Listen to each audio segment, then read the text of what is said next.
শিয়াদের যে কোরআন সেখানে কিন্তু বেশ কিছু সূরা আছে, যেমন একটা সূরা রিলায়া শিয়াদের মধ্যে প্রচলিত আছে। আপনারা হয়তো সেটাকে মানবেন না, কিন্তু মুসলমানদের একটা অংশ শিয়া তারা কিন্তু এটাকে মেনে নিচ্ছে। আব্দুল্লাহ ইবনে মাসউদ রাদিয়াল্লাহু তাআলা আনহু তিনি কিন্তু কোরআনের কয়েকটা সূরাকে বলছে যে না, সূরার অংশ না, সূরা নাস, ফালাক তিনি এগুলিকে কোরআনের অংশ মনে করতেন না।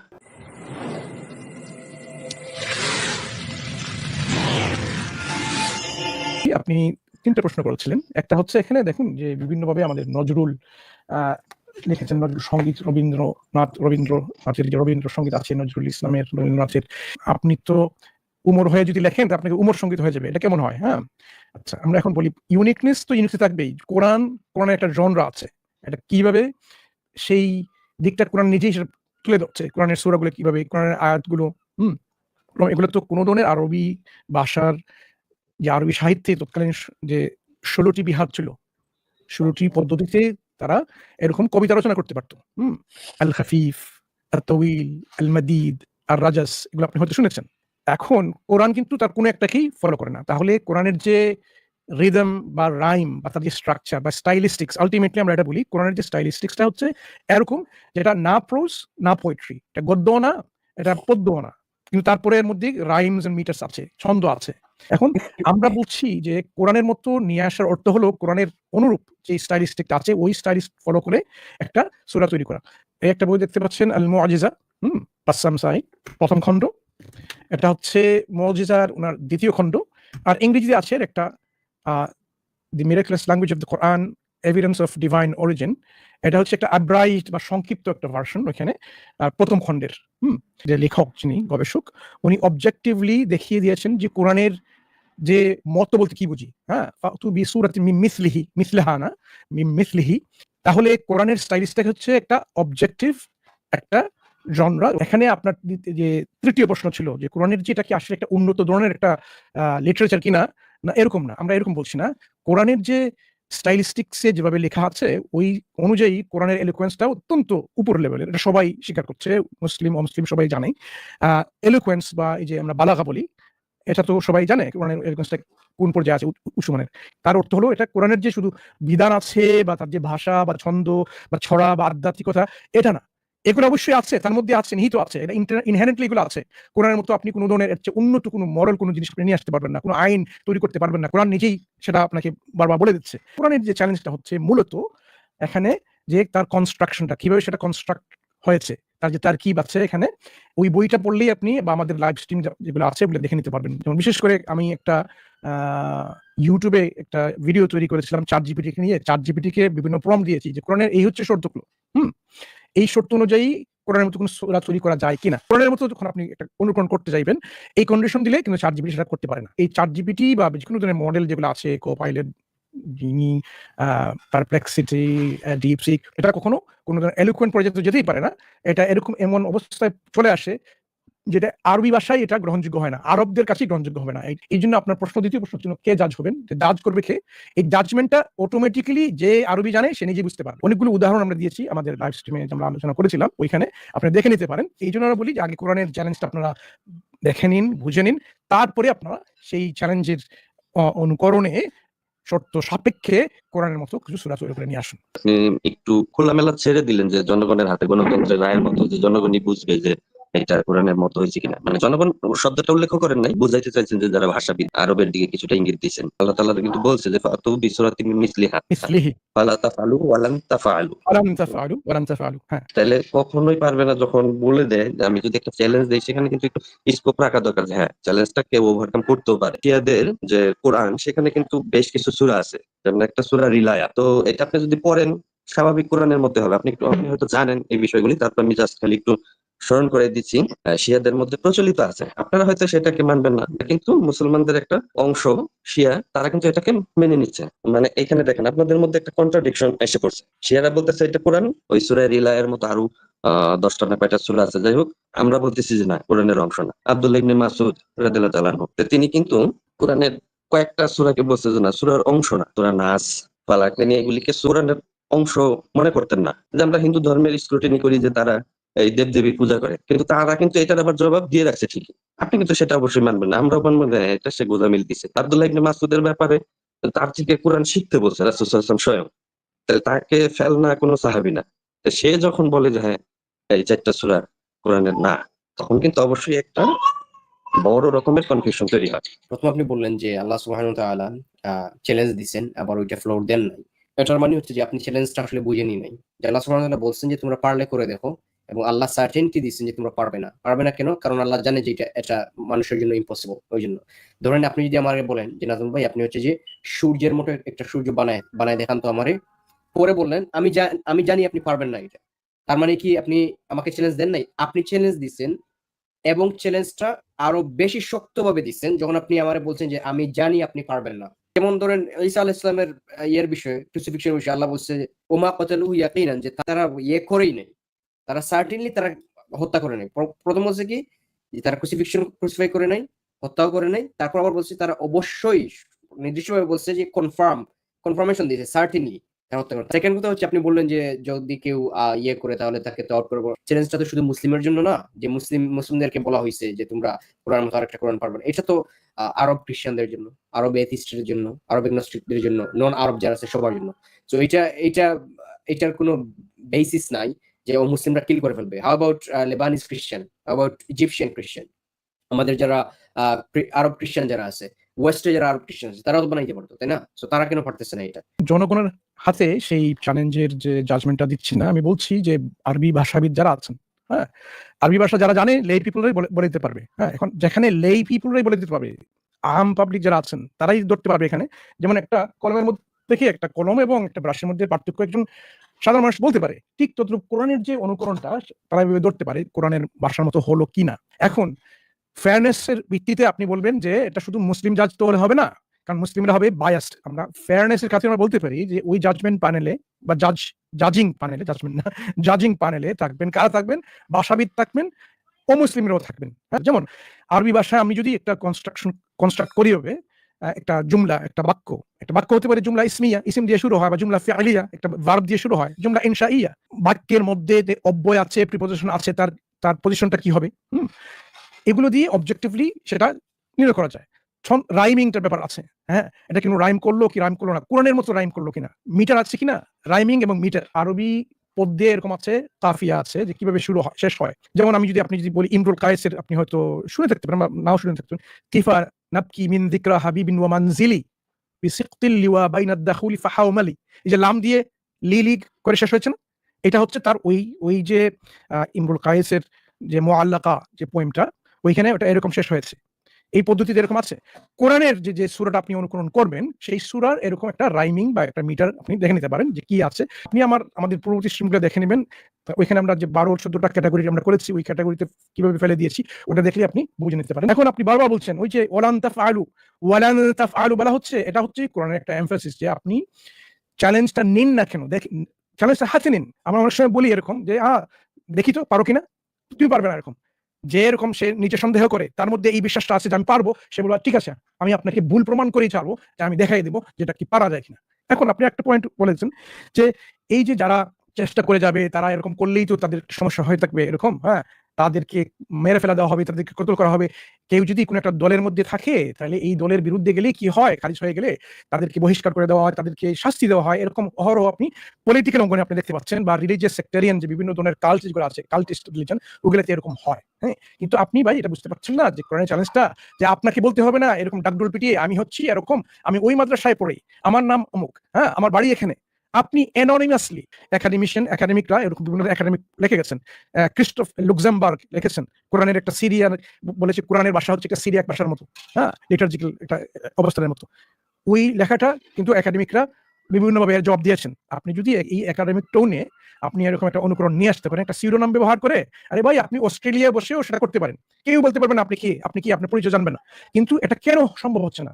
কারণ এটা এমন একটা স্টাইলিস্টিক রচিত আছে, মানে এটা নাজিল করা হয়েছে এভাবে, এটা কোনোভাবেই মানুষের পক্ষে এরকম অনুকরণ করা সম্ভব। ইন্টারনেট আপনি দিয়ে দিতে পারেন যেরকম দেওয়া হয়েছে, সুতরাং এই অভিযোগটা এখানে ঠিক না। এখন আপনি যেটা বলছিলেন ভাই শিয়াদের রচিত, আপনি হয়তো নিজে সম্পর্কে জানেন না, আপনি আবছা ভাবে সার্ভিস লেভেলে শুনেছেন। সূরা রিলায়া বা এরকম কোনো সূরা নেই ভাই, তারা নিজেরাই এরকম বলেছে। তাদের মধ্যে কোনো এক সময় এরকম লেখা হয়েছে সূরাতুল উইলায়া, নট রিলায়া। আরেকটা সূরা আছে সূরাতুন নূরাইন, আপনি নিজেও তো জানেন না, নিজে শুনে আপনি এই শুনে শুনে আপনি এখন বলছেন। এখন এই যে সূরার যে ভাষাগত দিকটা, স্টাইলিস্টিক্সটা আপনি বলছেন যে এটা এতটুকু যে কোরআনের মতো, স্বাভাবিকভাবে এটা কোরআনের মতো বলা যায় না, যে এটা আলাদা করা যায় না, এটা এমভাবে রচনা আছে। এটা সম্পূর্ণ একটা ভুল। এটার যে স্টাইলিস্টিক্স যে কম্পারিজনটা অলরেডি করা আছে ভাই, এটা আমি দেখিয়ে দিতে পারি এখানে। ডক্টর ইব্রাহিম আইওয়াদ, হ্যাঁ, উনি সূরাতুন নূর এবং সূরাতুল উলাইয়ার যে স্টাইলিস্টিক্সটা খুব বিস্তারিতভাবে আলোচনা করেছেন আরবি ভাষায়। এটা আমি আপনাকে দেখাতে পারবো আপনি যদি চান, কিন্তু আপনি তো আরবি বুঝবেন না। দেখাইয়া দিয়েছেন কিভাবে সেটা কোরআনের মতো অনুকরণ নয়, কোরআনের স্টাইলিস্টিক্স সেটা কিভাবে ফলো করে না। সুতরাং এর জবাব অলরেডি আছে। কাদের পক্ষ থেকে এসেছে? ডক্টর ইব্রাহিম আওয়াদ, একজন যিনি একাডেমিক, তার কাছ থেকে একটা একাডেমিক ভিত্তিতে এর একটা জবাব এসেছে। কেউই এটা বলতে পারবে না যে এই একাডেমিক রেসপন্সটা হচ্ছে অত্যন্ত নিম্নমানের, এরকম না। আমি নিজে দেখেছি শিয়ারা এটাকে কোরআন হিসেবে বিশ্বাস করে না। তাদের কাছে 10টা সূরা আপনি বলছেন এরকম আছে, তাও একটা মিথ্যা কথা। আপনি তেহরান থেকে পাবলিশ করা কোরআনগুলো দেখে নিতে পারেন, ইরান থেকে পাবলিশ করা যে কোরআনগুলো আছে আপনি দেখে নিতে পারেন। তারা তো হাজারো হাজারো লক্ষ লক্ষ কপি তারা প্রিন্ট করে। হ্যাঁ, আমাদের মতোই সেটা কোরআন। কোনোভাবেই তারা কখনো বলে না যে তাদের কাছে ডিফারেন্ট কোরআন আছে। কোনো এক্সট্রিমিস্ট কিছু লোক আছে শিয়াদের মধ্যে, এক্সট্রিম তো সব মধ্যে আছে। তারা এরকম মনে করে যে তাদের কোরআনটা অন্যরকম ছিল, এই কোরআনটা আবার যে ইমাম মাহদি যখন আসবেন তখন তিনি এই কিভাবে ছিল সেটা তিনি বলে দিতে পারবেন, কিন্তু এখন কেউ সেটা দেখাতে পারবেন না। এখন আপনি এসেছেন আব্দুল্লাহ ইবনে মাসউদের ক্ষেত্রে রাদিয়াল্লাহু আনহু। আপনি বলেছেন যে উনি তো একটু বড় মাপের আলেম, বড় মাপের একজন সাহাবী, অবশ্যই হ্যাঁ, রাসূল সাল্লাল্লাহু আলাইহি ওয়াসাল্লামকে বলেছেন ওনাদের শেখার জন্য। কিন্তু হয়তো ভাই আপনি নিজে দেখেন নাই, উনি 4টি সূরার কথা বলেন নাই যে উনি লিখেছেন, উনি সেটাকে অস্বীকার করেছেন, এরকম না। কোরআন সংকলনের ইতিহাস নিয়ে আমরা দাওয়া বাইসে এই রমাদান মাসে বা পরবর্তী সময় আমরা স্ট্রিমগুলো করে লাইভ স্ট্রিম করেছি, বিস্তারিতভাবে আলোচনা করেছি আব্দুল্লাহ ইবনে মাসউদ রাদিয়াল্লাহু আনহুর স্টান্স কি ছিল, তিনি কি বিশ্বাস করতেন, তিনি কি মনে করতেন ওই সূরাগুলো নিয়ে, যে রায়াতগুলো এসেছে, যে বর্ণনাগুলো এসেছে, সেগুলো কি আমরা কিভাবে আলোচনা করতে পারি, এগুলো দেখে নেবেন। আমাদের রেসপন্সগুলো আব্দুল্লাহ ইবনে মাসউদ রাদিয়াল্লাহু আনহুর স্টান্স কি ছিল, এবং এই যে বর্ণনাগুলো আছে সেভাবে আমরা কিভাবে ব্যাখ্যা করি। এটা কি জবাবের খাতিরে জবাব, নাকি এটা একাডেমিক একটা রেসপন্স ছিল, ওইটা আপনি আমাদের কাছে ওটা দেখে নিয়ে এসে বলে দিবেন যে কেন সেই রেসপন্সটা আপনার কাছে গ্রহণযোগ্য নয়। এখন কোরআন যে একটা মুতাওয়াতির একটা কিতাব, সেটা আপনাকে জানতে হবে। একজন মানুষ হাজার বলে দিলাম, আপনি কিচ্ছু জানলেন না ওনার সম্পর্কে, শুধু শুনেছেন এরকম আব্দুল্লাহ একজন। কোরআন কিন্তু একজনের কাছ থেকে আসে না ভাই, কোরআন এসেছে অনেক অনেক মানুষের কাছ থেকে, যারা রাসূলের কাছ থেকে নিয়ে এসেছেন। সেই যে ঐক্যমত, যেটা কনসেনসাস, যেটা ইজমা আছে এখানে, সেই ইজমার ভিত্তিতে মুতাওয়াতির বাদে আমাদের কাছে এসেছে সেই একই কোরআন। দেখুন পয়েন্ট নাম্বার 1, যে আমরা জানি না কোরআনের যে শর্তগুলো কি, অনুকরণের শর্তগুলো কি, এটা বলতে পারবেন না, কারণ এটা অবজেক্টিভলি আমরা দেখিয়ে দিয়েছি, এটা পাবলিক অ্যাভেলেবল, কে জাজ করবে সেটা আমরা বলে দিয়েছি। আপনি এই অবজেক্টিভ নেচারের যে স্টাইলটা, ওইটা দেখে নিলে আপনি বুঝতে পারবেন কেন সেটা ফেল করে। আপনি বলছেন যে আমাদের যে হাজারো হাজারো লক্ষ লক্ষ মুসলিম যারা আছেন, তারা ভয়ে, নিজের প্রাণের ভয়ে তারা বলেন না এটা সম্ভব এটা করা। এই যে একটা আপনি উত্থাপন করলেন ভাই, এরকম যদি হয় তাহলে তো আপনি বলে দেবেন যে এটা আনরিয়ালিস্টিক, এটা অন্য একটা ওয়ার্ল্ডে আপনি বসবাস করছেন। নিজের পরিচয় গোপন করতে পারতো, কিন্তু সেটা কেন আমরা দেখতে পাই না, এর অর্থ হলো এরকম করা কখনো সম্ভব নয়। কেন সম্ভব নয় সেটা দেখার জন্য আমি আপনাকে বারবার তাগিদ দিচ্ছি, আপনি ওইখানে যাবেন, আমাদের লাইভ স্ট্রিমগুলো আপনি দেখে নিন। যেটা বললেন যে শিয়ারা যে রচিত সূরাটা এটা করছে, সেটার বিরুদ্ধে হয়তো আপনি বলছেন যে ডক্টর ইব্রাহিম একজন ভালো কি বলে ভাষা গবেষক বা যাই হোক, তিনি এটাই করছেন। এখন এটার একটা কাউন্টার প্রশ্ন অটোমেটিক্যালি আসে যে সেটা কি শিয়ারা ওইটা মেনে নিছে, বা যারা ওইটার পক্ষে, তো অবভিয়াসলি এটার উত্তর আসবে না, তারা অবশ্যই মানে নাই। এখন দেখুন ভাই, আপনি যদি এখন মনে করেন যে এটা গ্রহণযোগ্য নয়, আপনি এক কাজ করতে পারেন। এটা হবে আপনার জন্য একটা কাজ, যে আপনি শিয়াদের পক্ষ থেকে কোনো একটা রেসপন্স নিয়ে আসুন, যে এটা হচ্ছে আমাদের এটা আমাদের কোরআনের একটা অংশ, কোরআনের একটা সূরা, এবং 2 যে ক্রিটিসিজমটা করেছেন ডক্টর ইব্রাহিম আওয়াদ, উনার ক্রিটিসিজম আমরা ওই কারণে আমরা মানি না, কারণ এটা অবশ্যই একটা কোরআন এবং এটা কোরআনের অনুকরণ এরকম আছে। এই দুটো জিনিস আপনি যদি নিয়ে আসতে পারেন তাহলে কাজটা সহজ হয়ে যাবে ইনশাআল্লাহ। কারণ যেহেতু আপনি সেটা ক্লেম করছেন, the onus is on the one who claims। আমি বলছি যে এটা তো রেসপন্স তো থাকে তাদের, সেই শিয়াদের যারা ওই সূরাগুলির পক্ষে, তাদের পক্ষ থেকে কোনো রেসপন্স আছে কিনা, আপনি হয়তো এটা আরো ভালো জানেন, সেটা আমি পাইনি ভাই, ওটা নাই, কারণ ওটা তো কোরআন হিসেবে মানে না। কিন্তু আমরা যদি কমন সেন্স ব্যবহার করি, তাহলে নরমালি তারা ওইটা মানবেই না, কারণ তারা মানেই ওইগুলি তারা বাতিল করে দেওয়া, যে হ্যাঁ আমরা বুঝতে পারছি আমাদের এইগুলি সঠিক না, সুতরাং বাদ। ধরেন আমরা ডিসকাস করলাম এখন বাংলাদেশি নাস্তিকদের সাথে, আপনারা 10 জন মিলে একটা সূরার মতো একটা লিখে আনলেন, যেটা আপনারা মনে করতেছেন যে একাডেমিক অঙ্গনে এটা অ্যাকসেপ্টেড হবে। তারপর আমরা একটা একাডেমিক্যালি দেখালাম যে ইট ডাজন্ট মেক সেন্স এবং কোরআনের চ্যালেঞ্জ অ্যাকসেপ্ট করে না, তারপর স্টিল আপনারা ওইটাতে বিলিভ করেন এটা মেক সেন্স করে। তার মানে কি আপনারা সঠিক হয়ে গেলেন? জাস্ট আপনারা ক্লেম করে কি একাডেমিক বোর্ডটাকে বা কারা গঠন করবে, বা এরকম একাডেমিক বোর্ড কি আছে? এটা হচ্ছে এইটা হচ্ছে কোয়েশ্চন। আপনাকে যদি একাডেমিক প্রুফ দেখানোর পর আপনি অ্যাকসেপ্ট না করেন সামথিং, দেন এটা তো আমার সমস্যা না, এটা আপনার সমস্যা। যে তারা বাংলাতে একটা কোরআনের সূরা নাকি তারা বের করছে। তো তারা তো স্টিল মনে করতেছে এটা সূরা। এটা কোন একাডেমিক অ্যাকসেপ্ট করছে যে এটা সূরা হিসেবে? বাট আপনারা বাঙালি নাস্তিক পড়ায় তো তারা বিলিভ করে যে এটা সূরা। ওর জন্য আমি জানতে চাইছিলাম যে আসলে একাডেমিক প্যানেলটা কি আদৌ আছে বিশ্বে, বা সেটা কে বা কারা গঠন করবে একাডেমিয়া যদি না কিভাবে থেকে কাজ থাকে? একাডেমিয়া কিভাবে কাজ করে? একলা প্রতীক ভাই, একাডেমিক রেসপন্স বলতে আপনি কি বোঝেন? না দেখেন, আমি এইভাবে শব্দের খেলায় যেতে চাই না, আমি সোজা বাংলা না, বলি। না, এটা একাডেমিক আপনি শব্দটা বলতেছেন, বাদই একলা দিলাম। প্রতীক ভাই, আপনি বলতেছেন যে একাডেমিক প্যানেল বলতে দুনিয়াতে কোনো কিছু আছে কিনা। আমি এই জন্য কনসার্ন যে আপনি একাডেমিক রেসপন্স যদি জিনিসটাই না বুঝেন তাহলে তো আপনার সাথে আমরা ডিসকাশন কন্টিনিউ করতে পারবো না। একটা আমি সহজ বাংলা বলি, মানসুর ভাই এর আগে বলছেন যে সেখানে অমুসলিম থাকতে পারে বা থাকবে, হ্যাঁ, মুসলিম বিশেষজ্ঞ থাকবে, বিশ্বাসী অবিশ্বাসী সকল ভাষাবিদ থাকবে। আমি ওইটাই বুঝাইছি এখানে, আর একলা মানে প্রতীক এটা ভাই, নিয়ে আসলে আমি এই কোয়েশ্চেনটা করতেছি না, পেঁচানোটা আমি আমি এই মনে করি কোয়েশ্চেনটা সঠিক না। তো যদি একাডেমিক রেসপন্স হয়ে থাকে এটা এবং একাডেমিক আনসার যদি দিয়ে থাকে কেউ, ওটা যদি কেউ অ্যাকসেপ্ট না করে, ওইটা কি যে একাডেমিক রেসপন্স করছে তার সমস্যা, না যে স্টাবর্ন সে বুঝতেছে না একাডেমিক জিনিস কি তার সমস্যা, কোনটা? এটা তো অনেক আচ্ছা, কিছু হইতে পারে, তারা ওইটাকে নির্ভরযোগ্য মনে করতেছে না। ওই যে ডাক্তার একজনকে আমি ইব্রাহিমের কথা যে আবার ধরে বলতেন, নিয়ে আসছি। তারা সেই হ্যাঁ, হয়তো সে তাকে মানতেছেই না, ঠিক আছে, যে না সে এই যে কোনো এই যে আপনার একাডেমিক এগুলো না, এটা আউট হওয়ার অফ পসিবিলিটি সবচেয়ে বেশি। এই যে ব্লাইন্ড বিলিফটা, এই ব্লাইন্ড বিলিফটা আমরা সবচেয়ে বেশি দেখি যারা ক্রিটিক আছে, ইসলামের ক্রিটিক যারা আছে, তারা তাদের পজিশনটা কোনোভাবে চেঞ্জ করতে চায় না। একাডেমিক রেসপন্স দিলেও চেঞ্জ করতে চায় না, লজিক্যাল রেসপন্স দিলেও চেঞ্জ করতে চায় না, এভিডেন্স বেস দিলেও চেঞ্জ করতে চায় না। এখন আপনি যেটা বলতে চাচ্ছেন ভাই, দেখুন যে ওইখান থেকে শিয়ারা কি কোনো পাল্টার কোনো রেসপন্স দিয়েছে কিনা সেটা আপনি দেখে নেবেন। আমার জানা মতে কোনো রেসপন্স আমি দেখি নাই। ইনফ্যাক্ট তারা তো বিশ্বাস করে না যে সূরাতুল উলাইয়া বা সূরাতুল নূরাইন হচ্ছে কোরআনের একটা অংশ, কারণ এটা বিশ্বাস নিজেই করে না। এখন তারা কেন জবাব দেবে ভাই, যে বিশ্বাসই করে না? যারা কোনো এক সময় আগে কোনো দুই একজন এরকম লিখেছিল এবারে, হ্যাঁ, তারা হয়তো এরকম লিখেছিল। এটা এখানে এই সূরাতুল উলাইয়াতে কি লেখা আছে সেটা আপনি হয়তো নিজে জানেন না। এখানে শুধুমাত্র যে ইমাম আলী রাদিয়াল্লাহু আনহু ওনার যে উলাইয়াত সম্পর্কে, যে উনি একজন ইমাম হিসাবে তার প্রাধান্য দেওয়া উচিত ছিল, এরকম একটা করে একটা নিজের মনোভাবটা প্রকাশ করেছে এখানে। আচ্ছা, এখন আপনি এক কাজ করবেন, যেহেতু আপনি বলতে চাচ্ছেন যে ওরা বিশ্বাস করে এই সূরাকে, আপনি কে বিশ্বাস করে, কোথায় বিশ্বাস করে, কোথায় তারা সেটা পাবলিশ করেছে এবং কেন পাবলিশ করেনি, যদি না করে থাকে, এগুলো আপনি নিয়ে আসবেন। পরবর্তীতে আপনার সঙ্গে আলোচনা করতে পারি। আপনি কি মনে নেই আমাদের যে বাংলায় প্রথমে যখন কোরআনের অনুবাদ হয়েছিল, গিরিশচন্দ্র সেন, উনি তো একজন মুসলিম ছিলেন না নিশ্চয়ই, কিন্তু উনি আরবি শিখেছেন, অনুবাদ করেছেন। সুতরাং হিন্দুরাও সেটা করতে পারে, ইচ্ছা করলে আরবি শিখে, যে যারা আরবি জানে শিখে তা করতে পারে। দাওয়াইজ বারবার এরকম বলে দিচ্ছে যে এটাই হচ্ছে তাদের মেইন আর্গুমেন্ট, তাদের মেইন প্রুফ বা এভিডেন্স। ওই যে কন্ডিশন গুলো আছে, ওই কন্ডিশনটা মিট করে। এই জাজমেন্টটা যদি মুসলিমরা না মেনে নেয়, হ্যাঁ, তখন আমরা বলতে পারেন যে এরকম একটা সূরা আমরা তৈরি করলাম, একটা ফেয়ার প্যানেল ছিল, যারা বায়াসড ছিল না, তাদের পক্ষপাতহীন ছিল না, এবং তাদের জাজমেন্টটা তারা দিয়েছে ওই কারণে যে তারা দেখিয়ে এই যে স্টাইলিস্টিক্যালি যে অবজেক্টিভ নেচারটা যেরকম ছিল, এই শর্ত 1 2 3 4 5, যেমন একটা শর্ত আমি আপনাকে দেখাই, যে এমন একটা সূরা তৈরি করবেন যে সূরার শব্দ সংখ্যা থেকে তার যে নিউ লিঙ্গুইস্টিক নভেলটি, নতুন যে ভাষাগত উদ্ভাবনের যে ব্যাপারটা এসেছে কোরআনে, এটা শব্দ সংখ্যা থেকে তার অধিক। একটা সূরা যদি আপনার শব্দ সংখ্যা থাকে 29, আপনি 30 বা এর বেশি নিয়ে আসবেন, এই নিউ লিঙ্গুইস্টিক ইনোভেশন। এটা হচ্ছে একটা কন্ডিশন। তো এরকম যে কন্ডিশনগুলো যেরকম আছে, প্যানেলিস্টরা বলে দেবেন condition 1 mat, condition 2 mat, condition 3 mat, এরকম। তারপরে যদি একজন মুসলিম, সে আম হোক বা সে একজন স্কলার হোক, মানে না, তখন আমরা সমস্ত বিশ্বে বলে দিতে পারেন, দেখুন মুসলিমরা কতটুকু আনএকাডেমিক, কতটুকু আনফেয়ার, বলে দিতে পারেন। যেমন আছে, একটাকে উদাহরণ দিচ্ছি আপনাকে, আপনি তো একজন এক্স মুসলিম, আপনি মুসলিম ছিলেন। গায়রিল মাগদুবি আলাইহিম ওয়ালাদ-দাল্লিন, এখানে যে প্যাটার্নে আছে কোরআনের স্ট্রাকচারটা, যে গায়র সামথিং এবং ওয়ালা সামথিং, গায়র এবং লা। আরবি ভাষায় এখন পর্যন্ত আজ আপনি যদি যান, যে কোনো জায়গায় আরবি শিখেন, তারা বলবে না, গায়রের সাথে যদি আপনি বলেন গায়রের সাথে গায়র হবে, লার সাথে লা হবে, লার সাথে গায়র হবে না। যেমন গায়রিল মাগদুবি ওয়া গায়রুদ-দাল্লিন হবে, হ্যাঁ, এখানে গায়রের মধ্যে ওয়ালাদ-দাল্লিন হবে না, এরকম বলবেন না।